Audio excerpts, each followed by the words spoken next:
वालेकुम। Please let me know आप सबको मेरी आवाज़ आ रही है। उसके बाद हम अपनी क्लास को स्टार्ट करते हैं। Enough with the student participation. Yes ma'am आ रही है। ठीक है, thank you so much. Okay, बिस्मिल्लाहिर्रहमानिर्रहीम। आज का जो लेक्चर नंबर 10 है और हमारा नया टॉपिक है आज the basic rules of finance. इससे पहले मैं अपना टॉपिक कंटिन्यू करूँ बेटे, एक दफ़ा दोबारा से आप लोग को बताती जाऊँ कि अपनी अटेंडेंस लगाने के लिए आप लोग चैट बॉक्स में पी ज़रूर लिख दीजिएगा, ठीक है, प्रेजेंट का। जी, आज का जो टॉपिक है it's about the basic tools of finance. आज हम लोगों ने फाइनेंस क्या होता है, फाइनेंस का सब्जेक्ट इकोनॉमिक्स में कैसे आया, फाइनेंशियल इंस्टीट्यूशंस, क्योंकि हम लोग पीछे के टॉपिक्स में पढ़ रहे थे। ओके, बिस्मिल्लाहिर्रहमानिर्रहीम। बेटे हम लोग ये देखे थे लास्ट लेक्चर्स में, हम लोगों ने जो प्रीवियस टॉपिक था वो फाइनेंशियल इंस्टीट्यूशंस के बारे में पढ़ा था। हमने देखा था कि हमारे यहाँ एक फाइनेंस को लेके चलने वाला, यानी कि पैसों को, पैसे किन के पास होते हैं, किन के पास जाने चाहिए, कैसे इस्तेमाल करने चाहिए। हमने सिर्फ उसके इस्तेमाल के बारे में पढ़ा और ये देखा कि उनको एक्चुअल में डील कौन करता है, ठीक है। फाइनेंशियल इंटरमीडियरीज होती हैं आप लोग के पास, आप लोग के पास फाइनेंशियल मार्केट्स होती हैं। लेकिन इन फाइनेंशियल मार्केट्स और फाइनेंशियल इंटरमीडियरीज में पहुंचने तक के लिए मनी की एक वैल्यू भी रखी जाती है, ठीक है। उस दौरान के जैसे अब आपकी एक प्रोडक्ट है, जब उसने मार्केट में आना होता है वो बकायदा अपनी वैल्यू डिटरमाइन होती है, देन वो मार्केट में आपकी प्रोडक्ट आती है। लेट्स से एक छोटी सी एग्जांपल कॉट करूंगी। आपने एक छोटा सा टीवी बनाया है, ठीक है। कोई इंजीनियर है, उसने कोई टीवी टेक्नोलॉजी बनाई है। जब तक वो उसकी वैल्यू नहीं डिसाइड कर लेगा तब तक वो उसको मार्केट में नहीं लेके आएगा। इसी तरीके से मनी की एक वैल्यू डिसाइड होती है, उसके बाद उसको मार्केट में सर्कुलेट किया जाता है, ठीक है। आफ्टर द सर्कुलेशन आप लोग की मनी मार्केट में लेके आई जाती है। अब वो जो मनी की जो वैल्यू है उसको एसोसिएट कर दिया जाता है टाइम के साथ, क्योंकि अब हर एक चीज की कदर होती है उसकी उसकी जो उसके अंदर क्वांटिटीज मौजूद है या जो जो उसकी क्वालिटी है, क्वांटिटी और क्वालिटी के ऊपर बेस करती है किसी भी चीज की वैल्यू। लेकिन मनी वो वाहिद मीडियम है, मनी वो वाहिद चीज है जिसकी वैल्यू हम लोग टाइम के अकॉर्डिंग सेट करते हैं। यानी कि वक्त के साथ साथ आपके पैसे की कदर बढ़ेगी या कदर कम होगी, ये चीज डिसाइड की जाती है। यानी कि अगर मनी को आपने वैल्यू करना है तो वो अकॉर्डिंग टू टाइम होता है। अब ये टाइम और वैल्यू और मनी, यानी कि टाइम वैल्यू ऑफ मनी, ये सारी चीजें कहाँ बेसिकली डिस्कस होती हैं और इकोनॉमिक्स में क्यों आई है बेटे? असल इसका मकसद होता है फाइनेंस में, ठीक है। फाइनेंस का एक बेसिक सब्जेक्ट है। हम इकोनॉमिक्स पढ़ते हैं, हमारा इकोनॉमिक्स अलग है, फाइनेंस एक अलग सब्जेक्ट है, ठीक है। और फाइनेंस का आज का जो हमारा टॉपिक है बेसिकली, ये आप लोग को फाइनेंस के सब्जेक्ट की नो हाउ दे देगा, ठीक है। अगर आप लोगों ने ये भी आइडिया ले लिया तो समझे कि आप लोग का इकोनॉमिक्स के अंदर ही फाइनेंस का सब्जेक्ट भी हो गया। उससे पहले बिफोर मूविंग टू फाइनेंस, मैं आप लोगों को ये बता दूं कि फाइनेंशियल सिस्टम जो हम लोगों ने प्रीवियसली पढ़ा था उसमें ये देखा था कि फाइनेंशियल सिस्टम को चलाने के लिए हमें दो तरह के अदारों की जरूरत होती है। एक हमें फाइनेंशियल मार्केट्स चाहिए, दूसरी हमें फाइनेंशियल इंटरमीडियरीज चाहिए। अब ये फाइनेंशियल मार्केट्स और इंटरमीडियरीज एक्चुअली करती क्या है अपने सिस्टम को चलाने के लिए? बेसिकली ये जो फाइनेंशियल सिस्टम होता है ये असल में कंसर्न होता है डिसीजंस और एक्शंस के साथ। डिसीजंस वो जो कि आज लिए जाते हैं आने वाले वक्त के लिए, आने वाले वक्त के लिए जो एक्शन और लिया जाएगा उसके फैसले आज किए जाते हैं। तो इसके अंदर सबसे पहले हम लोग फाइनेंस की बात करेंगे कि फाइनेंस क्या है। फाइनेंस बेसिकली बेटे ऐसी फील्ड ऑफ स्टडी है जिसमें हम लोग ये देखते हैं कि लोग अपने डिसीजंस कैसे लेते हैं according to the allocation of resources. उनके पास जो भी रिसोर्स मौजूद है उसको कहाँ कहाँ उन्होंने एलोकेट करना है, कैसे इस्तेमाल करना है, ये फाइनेंस की फील्ड में देखा जाता है।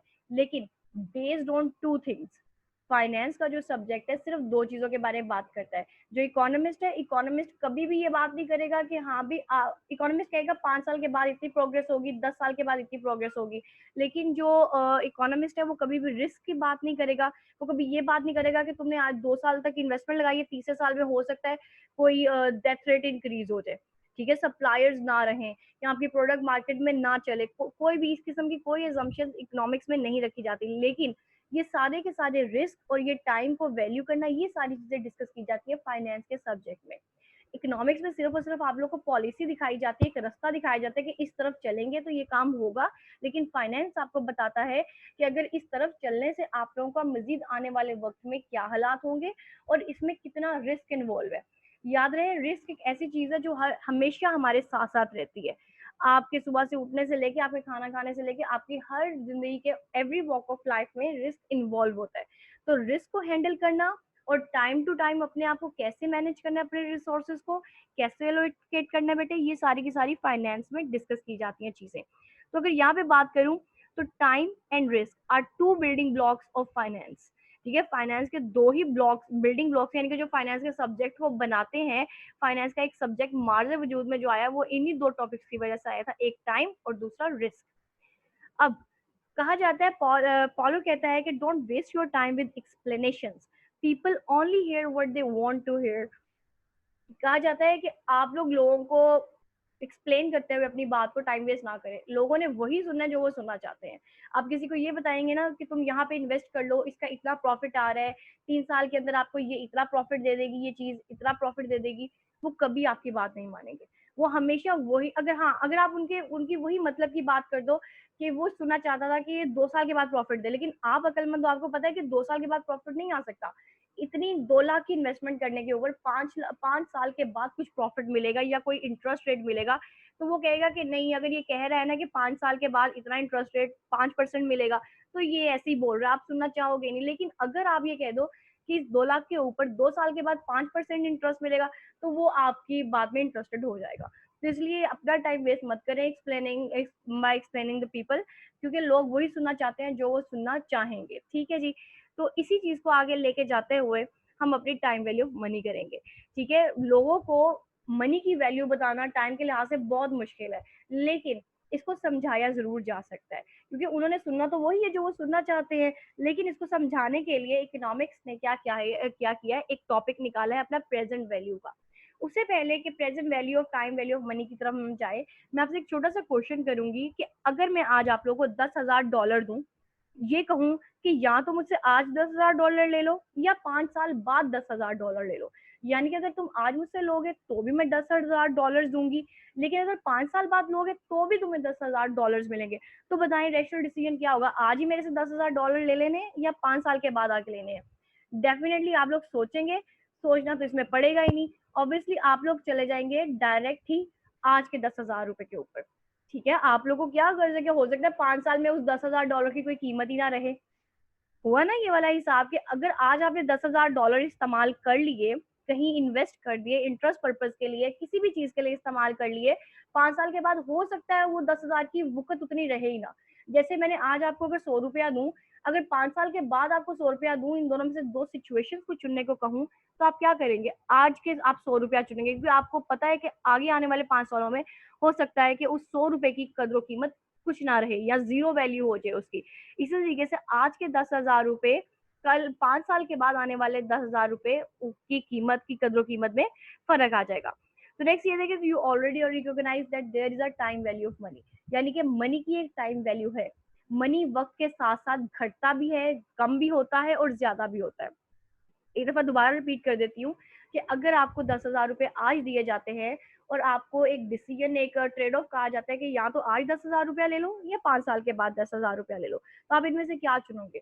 ऑब्वियस रीजन है, आप टाइम वैल्यू को जान गए हो कि आपको पता है कि आने वाले 5 सालों में हो सकता है 10,000 की कोई कीमत ना रहे, लेकिन आज 10,000 की बहुत कीमत है, तो आप आज की पैसों को चूज करोगे। तो इसी के साथ अब हम प्रेजेंट वैल्यू की तरफ चलते हैं। प्रेजेंट वैल्यू पे जाने से पहले बेटे आप ये देखिए कि टाइम टाइम को क्यों एज एन एलिमेंट दिखाया गया डिसीजन के लिए, कि 5 साल क्यों ये टाइम का अरसा डिसाइड किया गया, क्योंकि बेटे टाइम आपको अलाउ करता है उस अपॉर्चुनिटी को पोस्टपोन करने का, कि आप आज वो पैसा ना खर्चो या वो पैसा ना जमा करो, किस लिए कि आप उसके ऊपर इंटरेस्ट रेट लगा सकते हो। आप लोगों को अगर सेविंग्स अगर आप अपनी आज रखना चाहोगे और उसको किसी डिपॉजिट बैंक में डिपॉजिट कर लो या फाइनेंशियल म्यूचुअल फंड्स में लगा दो या फिर आप लोग अपने लोनेबल फंड्स में लगा दो, तो उसको उसके ऊपर आपको जो इंटरेस्ट रेट मिलेगा वो आपकी फ्यूचर मनी होगी। ठीक है, तो टाइम आपको बताता है कि आने वाले वक्त में जो आज आप $10,000 किसी कारोबार में लगाओगे या किसी लॉनेबल फंड मार्केट में लगाओगे, तो आने वाले 2 सालों में उसकी कीमत क्या होगी, ये आपको टाइम बताता है। इसीलिए टाइम का मुआवजा करना बहुत जरूरी है। नेक्स्ट ये देखा जाता है कि अ डॉलर कहा जाता है, ठीक है, ये एक कोट है और ये आपने बहुत अच्छे तरीके से देखनी है, ये आप लोगों का पूरा कंसेप्ट कवर कर लेगी। ठीक है, a dollar in hand today is worth more than a dollar to be received in the future. आज का जो आपका कैश इन हैंड है, आसान लफ्जों में अगर आप लोग इस जबान में बेटे कहूँ, तो आज जो आपके हाथ में पैसा है उसकी बहुत ज्यादा वैल्यू होगी उस पैसे से जो कि आपके फ्यूचर में आपके हाथ पे होगा। ठीक है, जो आपको फ्यूचर में जो पैसा मिलना है उससे ज्यादा कहीं गुना ज्यादा आपके आज हाथ में पैसे की कदर कीमत है। If you had it now you could invest it to earn interest. अगर आज का जो पैसा है आप अपने हाथ में ही रखोगे ना, तो आप उसके साथ कुछ नहीं कर सकते हो। आज के पैसे को कहीं अगर लगा दोगे तो वो आपको फ्यूचर से ज्यादा अर्निंग देगा। यानी कि अगर आपने, लेट्स से मैं आप लोगों की सिंपल सी एग्जांपल देती हूँ, आपके पास 10,000 रुपया जमा है, आपने कहा कि मैंने 5 साल तक इसको जमा ही रखना है। 5 साल तक आपने 10,000 रुपया अपनी दराज में रखा रखा, उसकी कहाँ वैल्यू हुई? यानी कि 2019 में भी वो 10,000 रुपया था, 2020 में भी वो 10,000 रुपया ही रहा, 2021 में भी 10,000 रुपया, यानी कि 5 सालों तक वो आपकी दराज में पड़ा पड़ा 10,000 रुपया ही रहा। लेकिन अगर आप 2020 में उसको 10,000 रुपए को किसी चीज में इन्वेस्ट कर दो जहां पे उसको ऊपर आपकी इंटरेस्ट आए, या फिर किसी ऐसे बिजनेस में लगा दो जहां पे आपको उसके ऊपर प्रॉफिट मिले, तो आपका जो आज का कैश इन हैंड है वो आपको फ्यूचर की मनी ज्यादा दे सकता है। ठीक है, and and up with more than dollars in future. ठीक है जी, इसके बाद आगे चलते हैं कि any amount of money promised in future is uncertain and riskier than others. अब ये मैंने क्यों कहा कि आज के जो आपने सेविंग्स की हुई है, हो सकता है वो आपके 5 साल के बाद उसकी कोई वक़्त ना रहे, क्योंकि आप लोग को फ्यूचर का नहीं पता। फ्यूचर के बारे में किसी को नहीं पता होता कि पैसे की कदर बढ़ेगी या पैसे की कदर कम हो जाएगी। आज आपने 5,000 का भी नोट रखा हुआ है ना अपने ड्रॉर में, तो वो 5,000 रुपया अगर 5 साल के बाद हो सकता है सिर्फ 100 रुपए के बराबर हो, फिर महंगाई इतनी आ जाए कि उसकी कदर कीमत ही ना कोई रहे। तो इसलिए वो रिस्क और वो अनसर्टेनिटी को देखते हुए आपका पैसा आज की आज इन्वेस्ट हो जाए किसी चीज में, तो this is better for you. अब नेक्स्ट ये देखते हैं कि present value time value of money, या present value time value of money को मजीद किस तरीके से देखा जाता है बेटे। The time value of money principle is concern with the two topics. हमारा जो पहला टॉपिक है वो है ही प्रेजेंट वैल्यू के ऊपर, लेकिन ये प्रेजेंट वैल्यू का टॉपिक कहाँ से आया, कैसे ड्राइव हुआ, तो बेटे वो टाइम वैल्यू ऑफ मनी की टू स्ट्रीम्स है। जैसे कि अब टाइम वैल्यू ऑफ मनी की टू स्ट्रीम्स देखी जाती है, एक देखी जाती है फ्यूचर वैल्यू। फ्यूचर वैल्यू कहा जाता है what we don't know is how much money we will have in the future. हमें नहीं पता कि हमें फ्यूचर में क्या पैसा मिलेगा, उसको फ्यूचर वैल्यू कह दिया जाता है। यानी कि आपके पैसे की फ्यूचर की कदर, यानी कि फ्यूचर में वो कितनी कितनी उसकी कीमत होगी, क्या उसकी इकदार होगी, ये फ्यूचर वैल्यू होती है। सेकेंड जो कंसेप्ट देखा जाता है टाइम के अंदर वो होता है प्रेजेंट। दो तरह के टाइम देखे जाते हैं मनी के, एक फ्यूचर और एक प्रेजेंट। प्रेजेंट से बेटे मुराद है कि the amount of money that we have to invest today. अब ये यहाँ पे मैंने एक स्लैश लगा के दो वर्ड्स और भी लिखे हैं कि फ्यूचर वैल्यू को हम लोग डिस्काउंटिंग भी कहते हैं, ठीक है, और प्रेजेंट वैल्यू को हम कंपाउंडिंग भी कहते हैं। कंपाउंडिंग से मुराद होता है आपकी तमाम तरह अमाउंट्स को जमा कर लेना, और डिस्काउंटिंग से मुराद है आपको नहीं पता आपको कितना उसमें से पैसा निकालना पड़े या कितने कदर कीमत उसकी प्लस माइनस करनी पड़ जाए। नेक्स्ट अब देखते हैं कि जो प्रेजेंट वैल्यू और फ्यूचर वैल्यू को मैंने डिस्कस किया है, इसको अब हम फर्दर डिटेल्स में करेंगे कि इनको इकोनॉमिक्स में अप्लाइड वे में कैसे लेके जाता है। आपको पता है कि हमारी कोई चीज यहाँ पे थ्योरेटिकल नहीं होती, हमेशा उसको हम लोगों ने मैथमेटिकल इक्वेशन में जरूर उसको करना है, क्योंकि हम लोगों ने रिजल्ट्स मेजर करने हैं। हमने ये देखना है कि हम लोग थ्योरेटिकल बातें कर रहे हैं क्या ये प्रूवन है, उनको प्रूव करने के लिए हमें मैथमेटिकल इक्वेशंस की जरूरत होती है। तो अगर अप्लाइड में देखा जाए तो the following accounting equation is used to estimate the future value और प्रेजेंट वैल्यू। आप लोगों को सिर्फ एक इक्वेशन की जरूरत है, एक अकाउंटिंग इक्वेशन। अकाउंटिंग का लफ्ज बेटे इसके साथ इसलिए लगाया गया है क्योंकि अकाउंटिंग ही वो सब्जेक्ट है जहाँ पे चीजें प्लस माइनस होती है, ठीक है, जहाँ पे चीजें मैथमेटिकली ट्रीट की जाती है, मैथमेटिकली वहाँ पे वो ये मॉडल्स ये इक्वेशंस वहाँ पे रन होती हैं उस सब्जेक्ट के अंदर। तो ये एक छोटी सी एक इक्वेशन है जिसमें present value, rate of interest, year और फ्यूचर वैल्यू लिखी गई है। ये कैसे कैसे किया गया ये भी अब मैं आप लोगों को बता देती हूँ। ये जो आप लोग का पीवी है, PV stands for present value of money, ठीक है जी। FV stands for future value of money. जबकि यहाँ पे ये जो एन है जिसको ऊपर सबस्क्रिप्ट दे दिया गया है, आप लोग सॉरी सबस्क्रिप्ट नहीं है, ये आप लोग का पावर का है, उसको नंबर ऑफ ईयर्स कह दिया गया है, ठीक है। इतने टाइम्स यानी कि कितने टाइम्स, ये टाइम्स भी शो करते हैं। जबकि आर आपका रेट ऑफ इंटरेस्ट है, और with the help of above equation one can estimate the return या फ्यूचर वैल्यू। फ्यूचर में आपको कितना रिटर्न मिलेगा या आपकी फ्यूचर वैल्यू कितनी होगी, इस इक्वेशन की मदद से आप वो चीज भी एस्टिमेट कर सकते हो। ये वाली इक्वेशन आपकी जोन सी है, ठीक है। इस इक्वेशन की मदद से आप अपनी ये फ्यूचर वैल्यू को निकाल सकते हो कि आपके पास प्रेजेंट वैल्यू है, आपको रेट ऑफ इंटरेस्ट पता है, आपको नंबर ऑफ ईयर्स पता है, तो आप अपनी फ्यूचर वैल्यू निकाल सकते हो। इसी के साथ साथ अगर आप ये देखना चाहो कि मैंने अपनी निकालनी है प्रेजेंट वैल्यू, तो आप क्या करोगे, इसी इक्वेशन की मदद से आप अपनी प्रेजेंट वैल्यू भी निकाल सकते हो। उसके लिए आपको फ्यूचर वैल्यू के बारे में पता होना चाहिए, रेट ऑफ इंटरेस्ट के बारे में पता होना चाहिए, और आपको नंबर ऑफ ईयर्स के बारे में पता होना चाहिए, तो आप अपनी प्रेजेंट वैल्यू निकाल लेते हो। लेकिन ये निकलती कैसे है ये भी मैं आप लोग को करके दिखाती हूँ, ठीक है। आई नो इस तरीके से आप लोगों को समझ नहीं आएगी, उन चीजों को भी हम आगे भी देख लेते हैं, ठीक है। एक छोटी सी इक्वेशन है जो कि टाइम वैल्यू ऑफ मनी के लिए इस्तेमाल होती है। चाहे आपने फ्यूचर वैल्यू ऑफ मनी निकालनी है, चाहे आपने प्रेजेंट वैल्यू निकालनी है, तो ये इक्वेशन उस चीज के लिए इस्तेमाल होगी। अब आगे चलते हैं इसके एप्लीकेशन की तरफ। लेट्स से हमारे पास अब ये जो इंसान खड़ा है इसको प्रेजेंट वैल्यू ऑफ मनी चाहिए, ठीक है। अब हमारे पास एक सिचुएशन है, लेट्स से कि हसीब जाता है, हसीब डिपॉजिट करता है दुबई इस्लामिक बैंक में $100, ठीक है। अब उसको ये बताएं कि how much will this money worth in 3 years at 5% rate of interest annually. अगर उसका इस $100 डिपॉजिट के ऊपर 3 साल, यानी कि उसे 3 साल तक अपने $100 लॉक कर देने हैं। आज वो जाता है, यानी कि आज की बात हो रही है, आज जाके $100 इन्वेस्ट करता है, 3 साल तक 5% एनुअली रेट ऑफ इंटरेस्ट उसके ऊपर लगता रहेगा। तो फ्यूचर में उसको कितना मिलेगा? अब ये बजाय ये कि बैठ के 100 प्लस के ऊपर 3% निकालो, 5% निकालो, 3 साल तक निकालो, ये आप लोगों के लिए बहुत लंबा काम हो जाएगा। तो उस काम को छोटा करने के लिए, कम्प्रिहेंसिव करने के लिए ये इक्वेशन इस्तेमाल की जाती है आप लोगों के बेटे, जिसमें हम लोग प्रेजेंट वैल्यू और ये इक्वेशन आपकी कंप्लीट फ्यूचर वैल्यू और प्रेजेंट वैल्यू को इस्तेमाल करते हैं। अब यहाँ पे उन्होंने क्या कहा कि how much will this amount worth, यानी कि हमें फ्यूचर वैल्यू निकालनी है। प्रेजेंट वैल्यू हमारी क्या है? $100। ये फॉर्मूले का वन आपका वैसे के वैसे ही आ गया। रेट ऑफ इंटरेस्ट 5% है। 5% यानी कि 5/100, 5 को 100 के साथ डिवाइड करें तो बेटा हमारे पास 0.05 आंसर आता है। 5% को हम लोगों ने डेसिमल में कन्वर्ट कर दिया। याद रहे यहाँ पे 5/100 लिखने की बजाय आप लोग अगर डेसिमल में कन्वर्ट करेंगे तो this will be convenient for you. उसको हमने डेसिमल में कन्वर्ट करके लिखा। एन क्या था हमारा? नंबर ऑफ ईयर्स, 3 साल, वो 3 की जगह लिख लिया। फ्यूचर वैल्यू हम लोगों ने डिटरमिन करनी है। सबसे पहले कि हम लोग ये काम करें, हम 1 में ऐड करेंगे 0.5, यानी कि ब्रैकेट के अंदर पहले सॉल्व करेंगे। ब्रैकेट के अंदर सॉल्व किया तो हमारे पास आंसर आ गया। दोनों को 0.05 को 1 के साथ ऐड करने से 1.05। अब 1.05 को आपने 3 टाइम्स मल्टीप्लाई करना है, यानी कि 1.05 की पावर लेनी है 3 टाइम्स, ठीक है जी। तो आंसर हमारे पास कुछ ऐसे आता है 1.15। अब 1.15 को मल्टीप्लाई कर दिया आप 100 के साथ, तो आपके पास जो फाइनल वैल्यू निकल के आती है बेटे वो आती है $115। यानी कि आज का $100 हसीब अगर इन्वेस्ट करेगा तो 3 साल के बाद उसको सिर्फ और सिर्फ $115 मिलेगा, इससे ज्यादा डॉलर्स नहीं मिलेंगे। अगर उसको बैंक ये कहता है कि भाई $100 के ऊपर आपको $200 मिल जाएंगे, तो हो सकता है वो आज की कीमत बता रहा है, वो फ्यूचर को प्रिडिक्ट नहीं कर रहा। वो ये नहीं बता रहा कि नॉमिनल रेट ऑफ इंटरेस्ट के हिसाब से क्या रहेगा, इन्फ्लेशन क्या होगा, इकोनॉमिक स्टैटिस्टिक्स सब क्या होंगी। अगर हसीब को पता है कि भाई मैंने ये प्रेजेंट वैल्यू और फ्यूचर वैल्यू का कंसेप्ट सीखा हुआ था अपनी अकाउंटिंग की क्लास में भी, अपनी इकोनॉमिक्स की क्लास में भी, तो मुझे इसके बारे में पता है कि प्रेजेंट वैल्यू से फ्यूचर वैल्यू कैसे निकाली जाती है एक स्पेसिफिक रेट ऑफ इंटरेस्ट के ऊपर।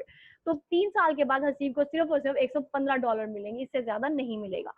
इसी के रिवर्स में अब चले जाते हैं कि अगर हम लोगों ने इसी सेम इंफॉर्मेशन से अगर एक्सट्रैक्ट करनी हो प्रेजेंट वैल्यू, ठीक है, इसी वैल्यूज को मैं इस्तेमाल करते हैं कि लेट्स से कि हसीब को कहा जाता है कि तुम्हें 3 साल के बाद $115 मिलेंगे अगर उसके ऊपर 5% रेट ऑफ इंटरेस्ट एनुअली लगता रहा। What will be the present value of this future? अब उसको सिचुएशन डिफरेंट होगी। उसको ये कहा गया कि $115 3 साल के बाद मिलेंगे 5% रेट के हिसाब से। अब हसीब ने ये डिसाइड करना है कि मैं आज कितना इन्वेस्ट करूं कि मुझे अगले आने वाले सालों में $115, यानी कि अगले आने वाले 3 सालों में $115 मिल जाए 5% के हिसाब से। अब हसीब को नहीं पता मुझे कितना इन्वेस्ट करना चाहिए, तो हसीब क्या करेगा? इसी क्वेश्चन की मदद लेगा आज की पैसे की जानने के लिए कि आज मुझे कितना इन्वेस्ट करना चाहिए। बेसिकली आपको आज की कीमत का पता लग जाता है कि आज मैं इतना पैसा लगाऊंगा तो फ्यूचर में मुझे इतना पैसा मिल जाएगा, ठीक है। तो वो प्रेजेंट में उसको कितना पैसा लगाना चाहिए वो सेम इसी इक्वेशन की मदद लेगा। अगेन वही इक्वेशन यहाँ पे मैंने लिख दी है, ठीक है बेटे। अब प्रेजेंट वैल्यू हमें नहीं पता कि आज उसको कितना पैसा इन्वेस्ट करना है, लेकिन उसको 0.5% का पता है, 5% रेट है, जिसको डेसिमल में कन्वर्ट किया तो 0.05 आ गया। फ्यूचर में उसको कितना मिलेगा? $115 का दावा किया गया, प्रॉमिस किया गया है कि $115 आपको मिलेंगे। अच्छा, अब उसने प्रेजेंट में कितना इन्वेस्ट करेगा टू यील्ड द $115? तो वो क्या करेगा? सबसे पहले इनको ऐड करेगा और मल्टीप्लाई करेगा इसको 3 टाइम्स, उसकी पावर लेगा 1.05 की 3 टाइम्स में। अब जब उसने उसकी पावर ली तो 1.15 आ गया। अब आपको पता है मैथमेटिक्स में हमने पढ़ा था, जब यहाँ पे दो चीजें मल्टीप्लाई हो रही हो, इसमें से इसको अगर इधर लेके जाएंगे तो यहाँ पे जाके क्या हो जाएगा, ये डिवाइड हो जाएगा। ठीक है, 1.15 बेटे पीवी के साथ मल्टीप्लाई हो रहा था, जब उसको जैसे ही उस तरफ को लेके गए हैं वो डिवाइड हो जाएगा। अब अगर इसको इसके साथ डिवाइड कर दें हम, तो हमारे पास आंसर निकल आ जाएगा $100। तो अगर आप अपनी प्रीवियस एग्जाम्पल देखें बेटे, तो यहाँ पे हम लोगों ने इसी चीज के बारे में बात की थी कि $100 अगर आज इन्वेस्ट वो करता है तो फ्यूचर में उसको 115 मिलेंगे। लेकिन अगर हमने दूसरा केस देखा कि अगर फ्यूचर में उसको 115 मिले 3 साल और 5% के हिसाब से, तो उसकी प्रेजेंट वैल्यू क्या होगी, तो वो भी 100 निकली। इट मीन्स कि ये हमारी इक्वेशन बिल्कुल राइट है, जो कि हमें प्रेजेंट वैल्यू और फ्यूचर वैल्यू को इंडिकेट करके हमें बता देती है। आप लोगों के लिए एक छोटी सी एक और इन्फॉर्मेशन है इसी क्वेश्चन को लेते हुए। ये यहाँ पे साइड पे अपने ये इस कॉर्नर पे देखिएगा अपने राइट साइड पे, ये सिर्फ आप लोग थिंग्स टू रिमेंबर कि अगर आप लोगों को 5% दिया हो उसका मतलब है 5/100, और उसको 100 के साथ डिवाइड करें तो 0.05 उसकी डेसिमल वैल्यू बनती है। 3% हो तो उसकी डेसिमल वैल्यू क्या बनेगी, 0.03। 7% हो तो उसकी डेसिमल वैल्यू क्या बनेगी, 0.07, और इस तरीके से सो ऑन। ठीक है, आप लोग इसको 100 के साथ डिवाइड करना है और अपनी डेसिमल वैल्यू निकाल के यहाँ पर आर की जगह पे मेंशन करनी है। ठीक है जी, अब हमारा जो दूसरा टॉपिक, ये थे present value, time value of money. Basically time value of money में हमने दो चीजें देखी, एक प्रेजेंट वैल्यू, एक फ्यूचर वैल्यू, और इसकी एक ही इक्वेशन है जिसकी मदद से हम लोग टाइम वैल्यू ऑफ मनी निकाल सकते हैं। अब ये तो होगी टाइम की बात। अब बात आती है दूसरे टॉपिक की, रिस्क की बात आती है, यानी कि रिस्क में आता है मैनेजिंग रिस्क। अब रिस्क को मैनेज कैसे करना है, लेकिन रिस्क को मैनेज करने से पहले ये तो देख ले हम लोग कि रिस्क होता क्या है। रिस्क बेसिकली जो होता है possibility of something bad happening. ठीक है, रिस्क को कहा जाता है ऐसी पॉसिबिलिटी कि आपको लगेगा कि कुछ बुरा हो जाएगा। कभी भी रिस्क अच्छी सोच को रिस्क नहीं कहा जाता, हमेशा बुरी सोच को रिस्क कहा जाता है कि भाई मैं ये करूंगा तो शायद मुझसे ये चीज खराब हो जाए। मैंने यहाँ पैसे लगाए, हो सकता है मेरे पैसे डूब जाए। मैंने ये चीज अपनी एकेडमी खोली है, हो सकता है मेरी एकेडमी चले ही ना। मैंने कार न्यू ली है, हो सकता है मेरी कार का एक्सीडेंट हो जाए। ठीक है, बहुत सारे रिस्क इन्वॉल्व होते हैं। या मैंने कार लिया, हो सकता है अगले आने वाले सालों में फ्यूल ही ना मिले। ठीक है, फ्यूल खत्म हो जाए, मेरी कार की इन्वेस्टमेंट बेकार चलेगी। मैंने लाखों रुपया उसके ऊपर स्पेंड किया, वो कहाँ गया, सारा कुछ मेरा डूब गया। तो ये रिस्क जो होता है, समथिंग बैड हैपनिंग की एक पॉसिबिलिटी, हमेशा एक वहम रहना, इसको बोलते हैं रिस्क। अब इस रिस्क के साथ एक छोटी सी टर्मिनोलॉजी आती है, रिस्क एवर्जन।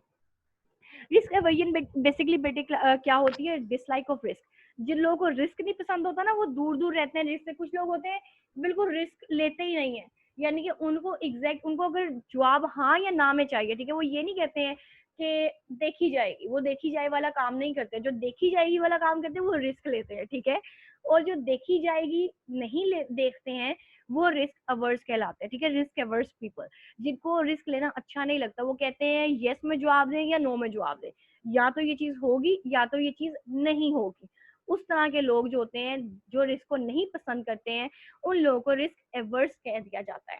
ठीक है, रिस्क एवर्जन से लिखना है। रिस्क एवर्जन होता है किसी रिस्क को नापसंद करना। तो उस अगर रिस्क को जो नापसंद करने वाले लोग हैं उनको रिस्क एवर्स कह दिया जाता है। A person is said to be risk averse if he or she dislike of uncertainty. अब इसमें आता है risk can be reduce but not eliminated. याद रहे बेटा, रिस्क वो चीज है जिसको आप खत्म तो नहीं कर सकते हो। अब आप दुनिया में आए हो, हम लोग ने यहाँ से दुनिया से जाना भी है। ठीक है, वी नो दैट कि अगर हम लोग की बर्थ हुई है तो डेफिनेटली हमने डेथ तक का सफर लेना ही लेना है। लेकिन इस सफर के दौरान अब आप ये कह दो कि जैसे कोरोना वायरस का कोविड-19 चल रहा है, हम हमारे यहाँ एक ये बहुत ही ज्यादा एक पेंडेमिक इसमें ये हो गया कि इसमें डेथ रेट्स के बारे में बताया जा रहा है। उस डेथ रेट्स की वजह से बहुत ज्यादा फियर फैल गया लोगों के अंदर। लेकिन ये जो फियर फैला हुआ है डेथ रेट्स को लेके, इस फियर को उन्होंने क्या किया, इस रिस्क को कहा है कि ये एलिमिनेट हो सकता है। ठीक है, रिड्यूस हो सकता है, इसको रिड्यूस किया जा सकता है, लेकिन इसको एलिमिनेट नहीं किया जा सकता।